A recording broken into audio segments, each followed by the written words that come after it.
All right, let's talk about something that hits close to home for a lot of us. We're going to go on a little hunt for those sneaky financial habits that are secretly sabotaging your ability to build wealth. Ready? Let's dive in. You know that feeling, right? The paycheck lands, you pay the bills, you live your life, and then suddenly you're looking at your account thinking, wait a second, where did it all go? It is such a common frustration. But here's the thing. The answer is usually hiding in a few key habits we don't even realize we have. So, for this explainer, let's put on our detective hats. We're going to investigate this together, follow the clues, and crack the case of why it feels so dang hard to get ahead financially, even when you feel like you're doing all the right things. Okay, our first stop in this investigation, the biggest roadblock of them all. It's this invisible cycle that just keeps so many of us feeling completely stuck. See, the habits we're about to dig into, a lot of the time, they're completely subconscious. They're like the default settings in our financial lives. And they create this loop of living paycheck to paycheck that is just so incredibly tough to break out of and build any real momentum. All right, here's our first major clue in this whole mystery. We can call it the budget blind spot, and it all points to a fundamental lack of planning. Honestly, the number one habit holding people back is simply not having a budget, not tracking where their money is actually going. Without a plan, you're basically driving blind.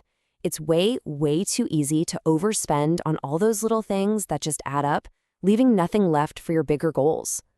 And what I love about this is just how simple the definition is. A budget is not a financial prison. It's not a straitjacket. It's just a plan. It's about you consciously telling your money where to go, instead of scratching your head later wondering where it all went. Okay, the investigation continues. Let's uncover our next two clues. And these are what I like to call the twin traps of debt and delay. How many of us have said this? Oh, I'll start saving when I get that raise, or I'll get to it when things finally settle down.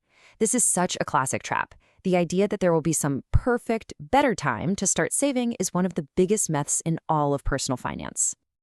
And this illustrates exactly why waiting is such a bad idea. It all comes down to the magic of compound interest. Time is your single greatest asset. Even tiny amounts you save today can snowball into something huge over the years. When you wait, you miss out on all that crucial growth. The big takeaway here is that starting small now is infinitely better than waiting to start big later. Now, this is the other side of that same coin.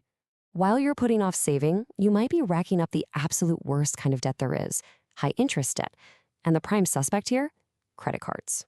They make it just way too easy to spend money you don't have, and the cost is just immense.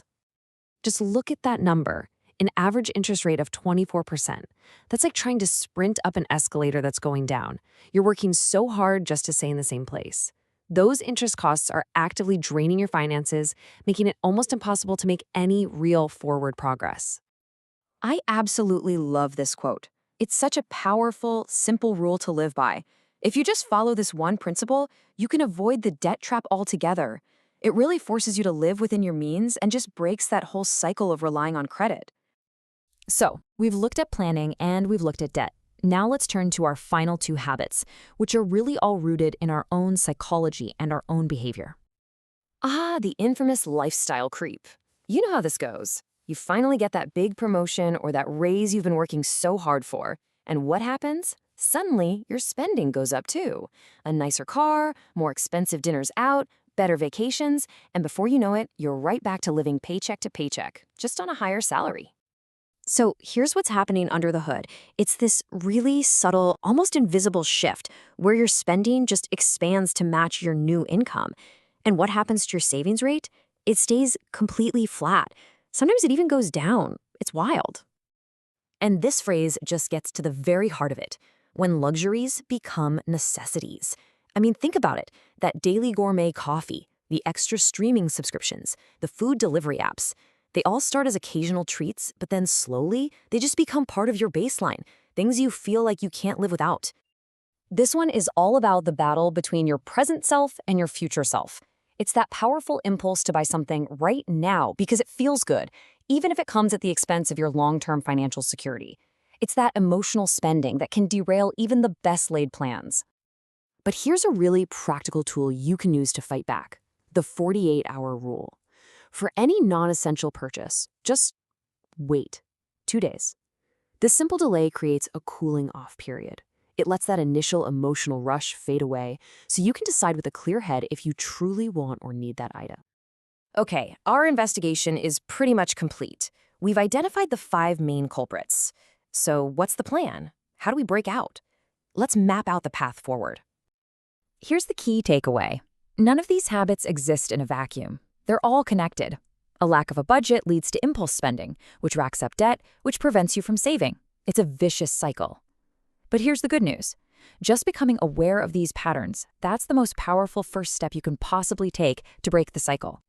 And this right here lays out exactly how you turn things around. Each of these actions is the direct antidote to one of the bad habits we just discussed. It all starts with tracking your spending to build a real plan, then making saving a priority, no matter how small you start, attacking that high-interest debt aggressively, making sure your savings get a raise whenever you do, and finally, practicing that powerful 48-hour rule. So, as we close this out, I'm going to leave you with this question to really think about.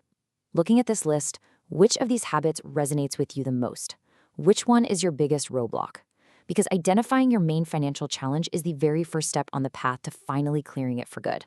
Thanks for joining me.